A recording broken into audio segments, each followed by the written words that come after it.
যে গৌৰৱ গগৈ আৰু মুখ্যমন্ত্ৰীৰ মাজত বুজাবুজি হৈছে আৰু বুজাবুজি কৰি তেওঁলোকে বহুত ডাঙৰ ছাবষ্টেঞ্চিয়েল ঘটনা থকাৰ পাছতো কিবা এটা কাৰণত সেইটো গোপন কৰিবলৈ চেষ্টা কৰিছে।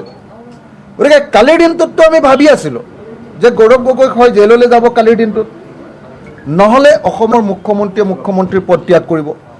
আৰু মুখ্যমন্ত্ৰী যিহেতু ঘৰলৈ নাযায় মুখ্যমন্ত্ৰী পদ ত্যাগ কৰাৰ পাছত, তেতিয়াহ'লে তেওঁ হিমালয়লৈ যাব। RSS বিজেপিৰ দীক্ষা লৈ থৈছে, গতিকে তেওঁ গেৰুৱা বসনখন পিন্ধিব আৰু হিমালয়লৈ যাব, এই বুলি আমি আশা কৰি ৰৈ আছিলোঁ। আৰু নহ'লে গৌৰৱ গগৈ কালি জেললৈ যাব বুলি ভাবিছিলোঁ। কিন্তু দুৰ্ভাগ্যজনকভাৱে মুখ্যমন্ত্ৰীৰ সেই একো বস্তু আমি নেদেখিলোঁ, বৰং আমি দেখিলোঁ যে গৌৰৱ গগৈয়ে কালি নাছিলে আৰু মুখ্যমন্ত্ৰীয়ে কালি সতৰ্কতাৰে সৈতে সংবাদ মাধ্যমৰ পৰা আঁতৰি থাকিলে। গতিকে এই গোপন ৰহস্যৰ কাৰণ কি? গোপন ৰহস্যৰ দুটাই কাৰণ হ'ব পাৰিব।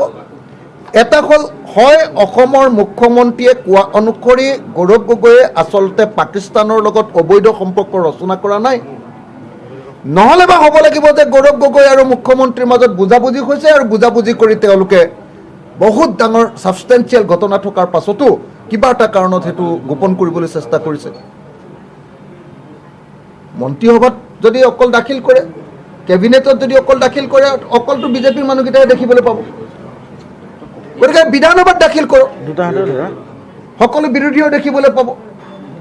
আচল কি আপোনাৰ গাখীৰ নে পানী আমি গম পাই যাম। তেল আৰু পানী মানে বৰাবৰ কৈ যাব, গম পাই যাম আমি তেল আছে নে পানী আছে। গতিকে এই কথাটো মই সেইকাৰণে অসমৰ মুখ্যমন্ত্ৰীক জনাব খুজিছোঁ। কালি মুখ্যমন্ত্ৰীয়ে সংবাদ মাধ্যমক মানে সমালোচনা কৰিছে যে আপোনালোকে এখন নাটক তৈয়াৰ কৰিব খোজে। নাটকখন কোনে আৰম্ভ কৰিছিলে? নাটকখনটো আৰম্ভ কৰিছিলে আপোনাৰ বেহাৰবাৰী আউটপোষ্টৰ নিচিনা এটা দীঘলীয়া চিৰিজ তেওঁহে আৰম্ভ কৰিছিলে।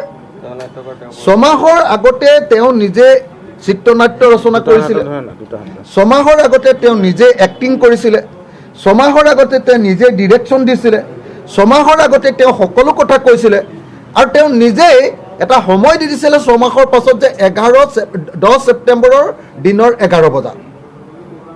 তাৰ পাছত যেতিয়া মানুহে সুধিলে যে তোমাৰ টাইমটো আহি গ'ল, এতিয়া আমি তোমাৰ কনক্লুজন, লজিকেল কনক্লুজন, তুমি যিটো কথা ক'ব খুজিছিলা সেইটো বস্তু আমি জানিব খোজোঁ, তেতিয়া তেওঁ ক'লে বোলে সাংবাদিকসকলে সংবাদ মাধ্যমে নাটক কৰিছে।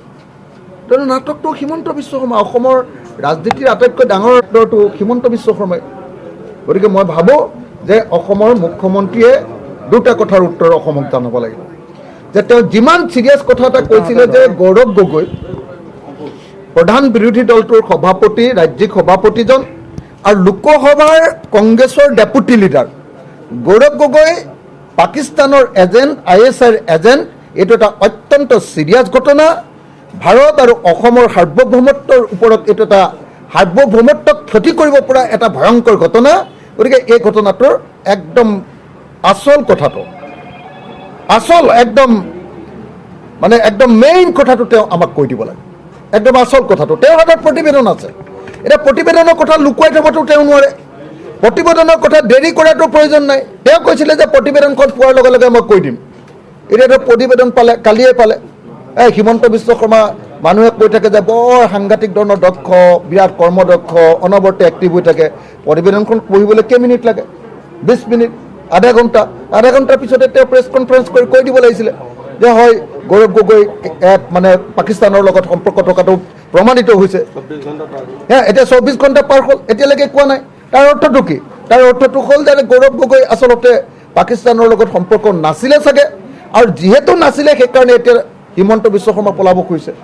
আৰু যদি সম্পৰ্ক আছে তেতিয়াহ'লে ৰাইজৰ লগত পূৰা পোনপটীয়াকৈ কৈ দিয়ক, পোনপটীয়াকৈ আমাক প্ৰশ্নটোৰ উত্তৰ লাগে।